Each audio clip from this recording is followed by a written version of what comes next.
What is up, action takers? Welcome back to this show. Today, Derral Eves is joining, and this episode is bananas. We're talking about YouTube. We're talking about how to properly set up your channel. Should you be putting YouTube shorts on your channel? You got to listen to find out. We're going to be talking about the metaverse and how you can evolve your business and your media presence to the metaverse. We're even talking about NFTs. And when will we be going to Vid Summit with an NFT ticket? Stick around. Derral, what up? Welcome to the show. I'm excited to be here. Seriously. Yeah, me too. As I was just mentioning to you, when I mentioned to my mastermind program, to my mastermind group that I was going to be interviewing you, they were just going bananas. So I'm really stoked to share some of their questions with you today and talk shop, talk some YouTube. Well, I mean, anytime I can talk YouTube, I get excited. So let's go for it, man. Me too. Me too. So I got a lot of questions. I want to hit on something that's really trendy. I just want to get your quick thoughts on this. YouTube dislikes being removed. Pro, con, good, bad for creators. What do you think? Okay, so I think the way that YouTube delivers their news is probably not the best. And I'm really anti taking away dislikes. I think that it helps people know a kind of a judgment of what a video is based off of that indicator. And yes, you can do it, but if it hurts someone's feelings, they're definitely in the wrong place. It's more about creating content, and it's not going to resonate with everyone. That's okay, just make it for your community. But I think it's a massive blow to the creator community, and it's a massive mistake that YouTube made. Well, you definitely made a good point about if dislikes hurt your feelings, you're in trouble, because as we know from the internet, if someone wants to make you feel bad, they're going to make you feel bad, right? Right. A dislike isn't gonna absolutely make that happen. I also want to talk to you. I want to talk to you about the future, the metaverse, NFTs, but we'll get into that in a minute. Okay. I have your question about SEO here. So I had Justin Brown from Primal Video on the show a couple of months ago, and I also was speaking to Roberto Blake about the topic of SEO and your intros to your videos. Okay, so Justin's stance was, hey, listen, YouTube is transcribing every single word you say, so you want to make sure that your intros are keyword rich. Roberto had a different stance. He's saying, hey, I keep it natural. I keep it light. I want to welcome people. Where's your stance on how we should start videos on YouTube? I think the thing for me is we're making content for people and not robots, not algorithms. You got to really take in the perspective that how are we going to communicate with people if it seems like we're keyword stuffing? I don't know if that's the best thing to do, because right now the internet has evolved so much, and what's actually happening is you actually have an AI that's running YouTube and also Google, and they're looking for patterns that humans would respond to. So as humans respond in a negative or positive way, that's what YouTube's tracking. Yeah, good point. And so that actually segues pretty well into one of the first chapters in your book, The YouTube Formula, where you're talking about the importance of thumbnails. And, I'm working with clients who are putting their podcast, they're rebranding for YouTube, and spoiler alert, a lot of people don't know how to do thumbnails very well. And one of the major points in your book, which is great, by the way, it really lays down a lot of these key topics, is that there's an algorithm that's looking at that thumbnail, and it's trying to place those images with people that are going to be interested in that. So I'm just wondering if maybe you could expand on, do you have an example of how many words we should have on a thumbnail? Should we go no words? Should we have pictures of images that are very, for example, you see my Metaverse goggles here in my background. If I'm talking about the Metaverse, should I include those? What do you think my thumbnail should look like? So there's no one answer fits all. If you think that that's hey, this is one answer that's going to go very specifically across all genres, all niches, then you don't really understand people very well, because there's certain things that people respond to differently, and that's what the AI is looking for. But overall, one of the biggest changes that actually occurred on YouTube was in 2012. They did a little experiment where they switched the way that YouTube was looking at content and was having an AI look at it. The test was off the charts in the sense they got 5x the amount of views and more watch time. So they decided to double down on really developing an AI ecosystem. And so they looked to their parent company, which is Google, and they had a project called Google Brain, which is an AI project that's unbelievable. And they basically adopted that into YouTube in 2013. And then that's the moment when YouTube changed. That's the moment when they're really tracking how people respond to content and how they engage. Now, you asked a very specific question about video intelligence. That is one of the features that you're actually seeing on Google Brain. But what it does is it's able to identify what's actually in a photo, and it can get really granular with it because it has all the database of Google and also YouTube. So it's able to see a lot of things that have already been tagged and identified by optical. And the key of it is, yes, it's all this data. It's what we call metadata that YouTube and Google is collecting.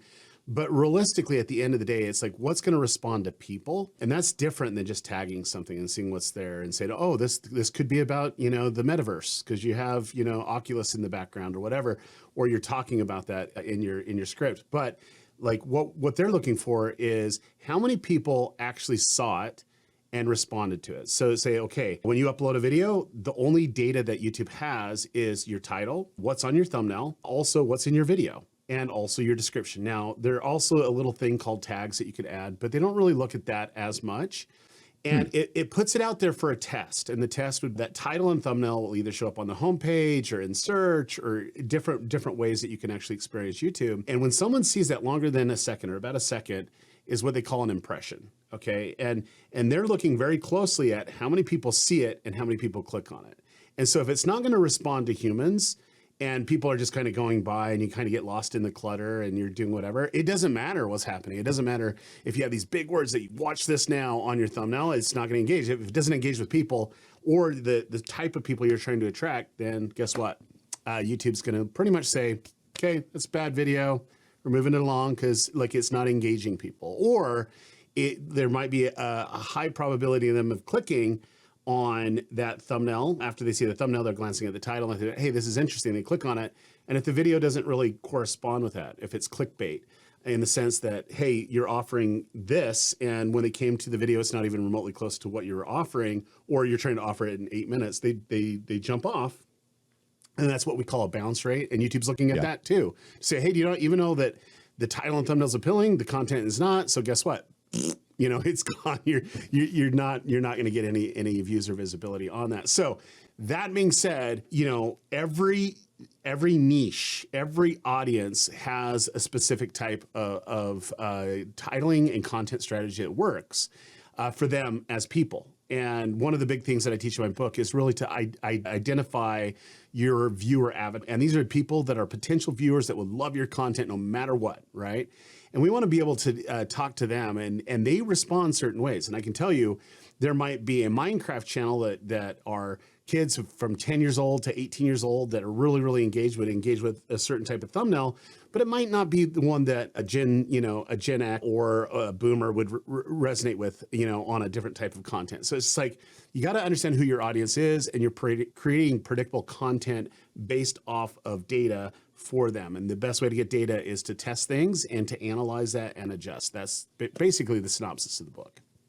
Yeah. And use tools like YouTube Buddy or TubeBuddy so you can do your A/B testing and look at your data. I love it when I hear creators say something like, you got to produce 100 videos first, and then the real work starts, right? Which at the beginning is like totally overwhelming, but when you get in there and you start getting after it, it gets better. And of course, joining coaching communities and groups. Derral has a great coaching community at channeljumpstart.com. So if you're trying to get a jump start on your channel, it's probably a good idea to check out channeljumpstart.com.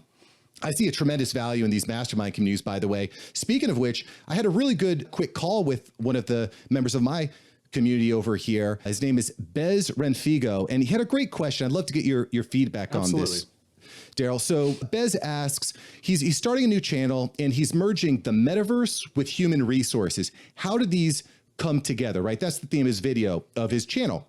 Yeah. And so some of his videos are going to be more polished, edited, B-rolled, all that sort of stuff. But he also wants to do these live, rugged, raw type style videos. And he's also thinking about implementing shorts on the channel as well.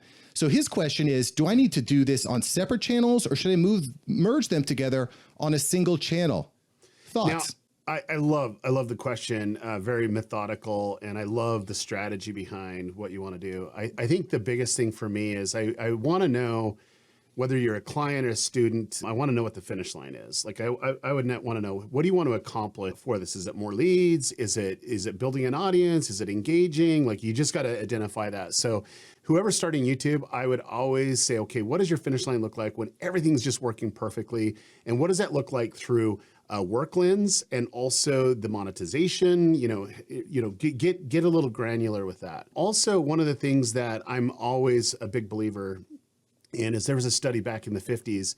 It's called the Rogers adoption curve. It's like how fast people will take it and go mainstream. And there's like a cycle that's going into it. And like there's the first part of the cycle is the innovator cycle. I think that's where the metaverse is right now currently, and it's not even remotely close going mainstream yet. Yes, there's a lot of money going that direction. There's a lot of people seeing, hey, this is what's going to be in years to come, but we're still in a very limited stage of how many people actually, first off, care about the metaverse. Number two, actually own content that would be exciting in the metaverse. So that being said, I just want you to keep in mind that I'd look very closely at the timing of when you do this stuff, because if your main goal, your finish line is growth with an audience, you're going to actually have a smaller sample size, and you're not going to grow as fast as other content that you might do. And so you asked a very loaded question. I have these 3 ideas, and what should I do? Separate channels or whatever.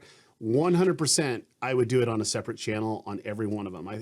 The reason why I'd never include shorts on a main channel, unless your main objective is you don't really care about watch time, you don't really care about anything besides subscribers and views, but you don't care about money. Okay, you can have shorts on there. It's just a different viewing experience. When people get a short, they're not going to watch a 2-hour video on something that's more in depth. They're just not. They're in it. When they see a short, it's forced to them. They don't get to choose to be sucked into it.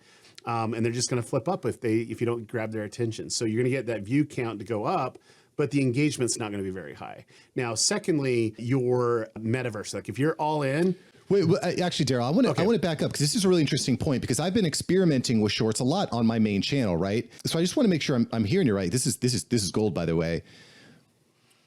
I guess if I'm hearing you correctly, your videos should set, I guess, like an expectation. Someone should have like an expectation of what they're getting from your videos, and if they're just swiping through the images of a short, for example, that might hurt their ability to actually see or engage with your long form content. Am I hearing you right? That's a great observation, but no, that's not what I'm saying. And let me clarify. The reason why I wouldn't put shorts on a main channel is because YouTube's dumb. I'm going to put it out there. They're dumb. And it can make it really easy and solve the problem. And there's creators like me that have talked to them and advised them to do a certain thing. But all they need to do is put a button on there and say, hey, this is a short. Okay, we already know that it fits the parameters of, hey, it's under a minute, it's vertical. Okay, great. But they need to put the button on it, because what happens is when you upload a piece of content, YouTube says, oh, I got a piece of content. And it's going to put it on the homepage of YouTube. And that right there, that's the reason why I wouldn't want that on the channel, because there might be a better video that would be used as a long form that would get the same type of click rate. Okay, the same type of click rate and more watch time, but YouTube says, oh, this is a new video, it's fresh, let's get it in front of people, and so let's not have that. And that will kill channels. Like I've literally, I can prove this over and over again. And then two, just to give context of why I'm saying this is, like, I had 2 of the case studies that YouTube was trying when they started shorts. And so I had a lot of discussions with the development team on this. I've had a lot of feedback of what we wanted to improve. And there's no way I would ever recommend it unless it was, something that's time sensitive, newsworthy type stuff, and you didn't really care about your other library. Then I'd say, go right ahead, and I have channels that I'll do it on, but the end goal isn't making money. If it was making money, I'd never do shorts in a million years on it, because it's like, for the amount of volume that you'd have to get in views, like it would be like 300% higher, on a short versus what you can do on the other end. And it's using up your digital real estate basically, because it really is. Because like YouTube, the AI has to make a decision. Hey, this content creator has content. We need to show it on the homepage to gather an audience that would be interested in it. Which one should we do? Well, this one's really fresh. We want it, whatever. Let's put the short in front of it. And so until YouTube puts that button on there and says, only put this in the short shelf, I don't think I would do it as a strategy to really grow. Now, that being said, if you don't care about it, you want to just grow subscribers and views, and you don't care about the money, you don't care about having loyalty, because there is no loyalty in short form. Like, people don't care. They're gonna flip up. I mean, you've been on TikTok. It's the same here on YouTube. They're going to just flip up. They're not going to really follow. And if they do, yeah, you might hit their feed a little bit more, but the algorithm's going to be very sensitive of what they actually engage with, but they're not going to really be an active follower. And so it's just a different viewing pattern from there. Really, really interesting. Note to self. No more shorts on main channel. Got it. Got it. And I'm sorry. So I kind of cut you off just a little bit, right? Because you were talking a lot about the metaverse, which is interesting. You know, I've been doing some keyword research because I'm fascinated by Web3. There were, I think, 14 or 15 million searches for NFTs last month. There were about 90,000 searches for the metaverse. Don't you feel like there's like an early adopter advantage of being like one of the first there to be talking about the topic? Or is it maybe it's not hot enough yet? Yeah, like, I do believe, you know, first come, if they do it the right way, is able to develop an audience, but the type of growth that you're able to have won't be as dramatic as something that's a little bit more, you know, engaged with and a little bit more thought out from a mainstream perspective. And so I've been on YouTube since 2005. That's when YouTube started, and I've seen channels start. They're like so far ahead of everyone else that they're trying to grow. They do 1,000 videos. And then the moment that it starts to take off, another channel just pops in, they're speaking to the audience, and they just have more massive growth of this channel that just literally has been, you know, leading the way. You know, they're so legacy, and all this stuff that they have are disregarded because it's not a community driven. They're trying to push an idea instead of establish a community. Communities have to kind of exist, or you need to gather a community for it to really amp up. And so it can be done. I'm not saying that I would not do it, but if the point that I was going to get at is, if you're going to do it, go all in. I would go all VR. I would not even 100% go not VR. Like, own the VR space. Like, you can do that. I started with VR on YouTube about 4 years ago because I believe in it. And I think it's going to be an amazing experience. And so we're doing for all this real estate that's out there, but you gotta connect the way that people are going to engage. So the best people that would be engaging would be people that have, you know, VR. And those are the ones that you should cater to. I wouldn't worry about the people that don't have VR yet, unless you're in the tech space and you're saying, hey, this is really cool, but that'd be a different channel. I'd say go full immersive if you're going to go after it. That's a way to build a community because the community's already there. That makes sense.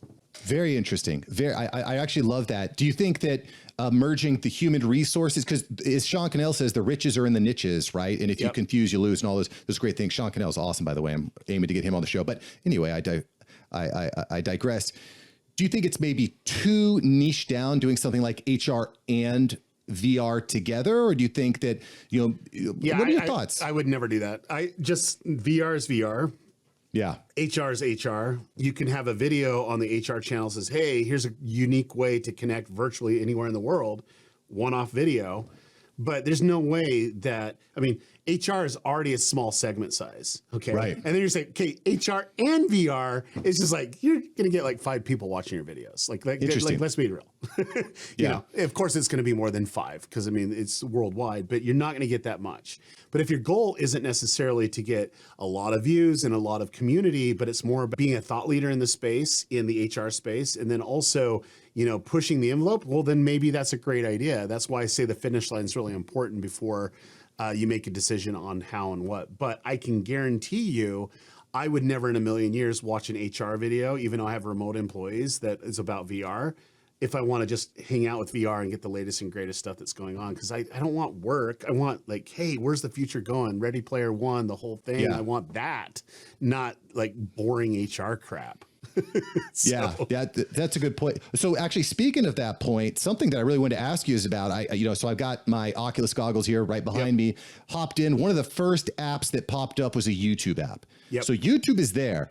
What do you think? Predictions on YouTube and virtual reality. What's that going to look like? Is that something that you're playing with, interested in? Yeah. So I've been pro VR, Metaverse, Web3 since I experienced The Void. I don't know if you've ever seen The Void, but in 2017, I went to a little shop, a little warehouse in Linden, Utah. and it was a full immersive Ready Player One haptic suit, the whole gamut, right? And I was able to have an adventure with my kids, and I was one of the first ones to go through it. And I'm like, this is the future. Like, I guarantee it's the future, right? And then you had a backpack, you were moving around. There was like, we touch things, it's like freaking amazing. And then they got a huge contract, billions of dollars with Disney to put Star Wars adventures in Disneylands and other locations around the world. So, that was so epic too, of going to Orlando and having a Star Wars adventure where, we were going in and freeing this stuff, and you had Darth Vader there, and you had lightsabers, and you could feel heat when the so lightsaber cool. was there. It's just epic, right? And it's just like, yeah, that's where the future's going. But there's a lot of limitations on it, and I realize that. I can honestly say that if there's a company out there that is more sensitive to that, it's not YouTube. YouTube, they will fall behind. The writing's on the wall. They don't really care as much because of the projects that they are. They might have some, hidden project they haven't announced to the world, but I literally don't think that they're be a forerunner in the space. There's other companies that I believe that aren't mainstream yet, that everybody knows about. They'll probably be the dominant space. And so to give a complete context to this, I remember the days when MySpace was a thing. And I bet there's a lot of people on here like, what's MySpace? It's like me and Tom, we go way back. But that's what I'm saying is I think these companies that dominate, they'll either have to acquire to be relevant if they're not innovating. And I haven't seen YouTube innovate in a direction that I felt like was leading towards the metaverse space yet. Well, it'll be interesting to see how it plays out. Obviously, I'm with you 100%. Every time I put the goggles on or let someone, the first thing they say is, whoa, because it's the technology is getting so much better. The challenge with YouTube, though, is it's driven by the creators. So how do we help the creators, give them the tools so they can build these really immersive experiences that are going to be competitive with something like Disney's Metaverse or something, right? That's an interesting challenge. Well, no, I don't think that's going to be a problem. I think the Unreal Suite is very, very interesting, and they're leading the charge. So like Epic Games has been leading the charge with the Unreal Engine, since early '99, and their philosophy is different than anybody else's. And so I think the tools are there. It's just more, what's going to be valuable. And that's where the NFTs come in play. The NFT, the way I envision it would be when you buy something in real life, you get it in the video game. Like if you buy something in the real world, it's in the metaverse, right? So that's where I think things going. And then two, that there will be APIs talking where you can take your inventory wherever you go. And it's more about acquisition of inventory, which is a very interesting thing. And it literally is pretty much Ready Player One when it comes to the whole gamut of things and the value and what people would put energy and time into. I do believe, though, and this is just like I've had VR for years, but I do believe it will have to be a blend. I don't think people want a screen just strapped to their face the whole time. There needs to be some other ways to do it. And I think there's some merging technologies, Neuralink with Elon Musk and a few other things that are really paving the way to have a lot of these really interesting conversations. I don't know if I want to, computer chip in my head, but there's going to be a different way. And I think that the stage one, version one is just going to be that experience where it's just, a VR, goggles strapped to your head. So this is just endlessly fascinating. Like we could go on for hours and hours and hours on this. And you brought up NFTs, and this actually really segues, Derral, really well into another question I got from another mastermind member, Rachel Giordano. We were talking about the way that you had crowdfunded your television series, The Chosen. You raised $10 million in crowdfunding, which is crazy. And so one of her questions was, how do you see crowdfunding evolving in the future? And the immediate thing that popped into my head was NFTs. So if you were to release another show, movie, project in the form of a crowdfunding process, do you think that NFTs would play a part of that?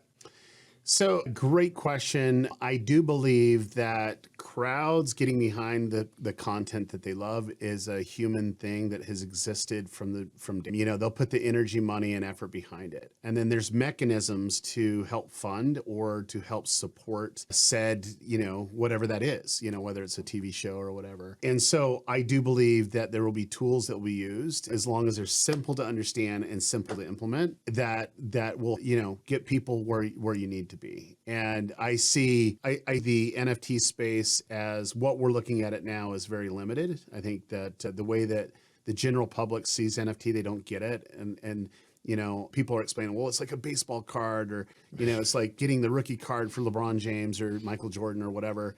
And that's true. But I really think that that's like literally the kindergarten version of what NFT really is, right? It's just like, okay, that's the quick flash in the pan. But the utility of NFTs is far encompassing. And I think it will be a way that people will get into concerts, the way that they'll get into movies, the way that they could buy things, you know, in real life, and then also that will apply virtually. And I think it will be something that's easy adopted. So the generation that's coming up right now is what I call the Fortnight Generation.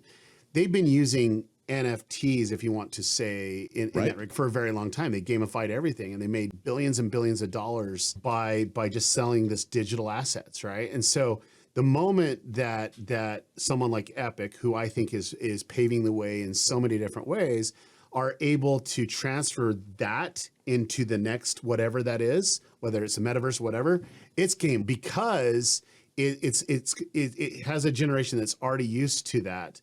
And getting them to adopt, they're already adopted on it. You know, they're like, I had my daughter, she's like 23, and she was staying up really late at night just so that she can get the Spider-Man skin.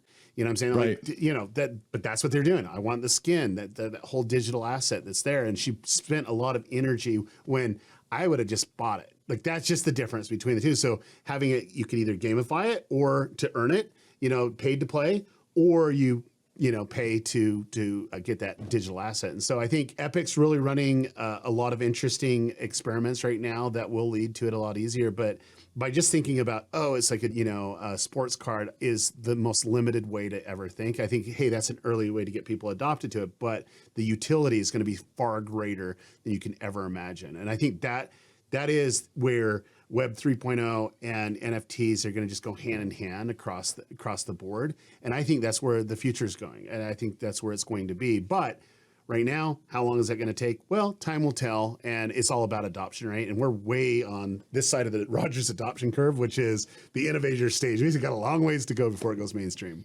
It reminds me a lot of when I started buying Bitcoin about 4 years ago, and people were like, Mark, it's dumb.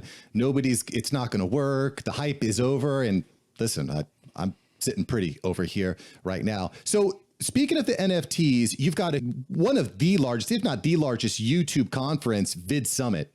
What are the chances, and when are we going to be getting an NFT to get access to Vid Summit, Derral? I got to know. So I have two partners in Vid Summit. One is Mr. Beast, and he's so into crypto NFTs. He's been doing it for a very long time. And then also Sean Duras, who owns Space Station Integrations. They actually have an NFT project. They're one of the pioneers. They have a thing called Quarter Machine. I wouldn't be surprised if something's coming. I'm not going to say it is or not, but like we push the envelope in so many different ways, and yeah, we'll see what happens. So. Okay. You heard it here first. Is that elusive enough?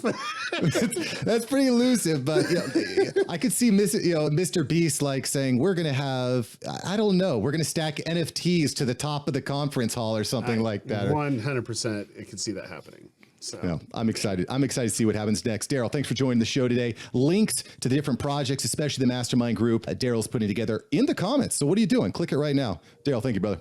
Thank you. Thanks for joining the conversation with Derral today. If you want to ask your questions to experts like Derral, if you want community, if you need support, don't go it alone. You don't have to. You shouldn't.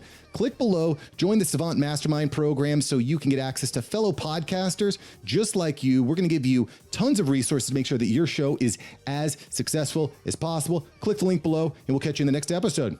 Peace.